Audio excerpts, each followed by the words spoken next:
përveç krejt lëvdatave të regja, do të thonë, cili ka qenë gabimi jot që ke mësu prej të gjithë procesit prej në A-deri në Z? Shumë kam mësu, do të thotë, nëse jam i lumtur për filmin e Krejt e Thirrën Regja, nuk jam i lumtur se filmi ka dalë i suksesshëm ose është pëlqyer, se është bërë ndër më të shikuarit spaku kur u shfaq në kinema me 5 salla të mbushura, por mësimin që e kam marrë nga filmi. Si mos me bën film edhe si me bën film. Edhe pse nuk çdo herë, çdo film të mëson si me kriju një film. Vetë kanë thënë regjisorët më të mëdhaj, për shembull Akira Kurosawa ndër perandorët e filmit, në moshën 80 vjeçare kur e mori Oscarin për vepër të filmave që ka realizuar, thotë, unë prapë nuk di me thënë se si bëhet një film. Do thotë, kur ai e thotë se nuk mundet me dhënë një ligjëratë se si bëhet një film, se filmi është shumë një fushë e madhe.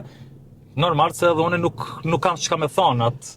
Çka me thonë se por unë kam mësu tek ne spaku si mos me bën film. Sepse e kupton se shumë pak njerëz e duan filmin, shumë e shikojnë vetëm si me fitu nga filmi. Është një ekip shumë e vogël që duan ta bëjnë filmin e mirë, ku janë pjesa e aktorit, e skenarist, montazherit që bën në periudhë shumë e gjatë me montazherën me nejt në post production.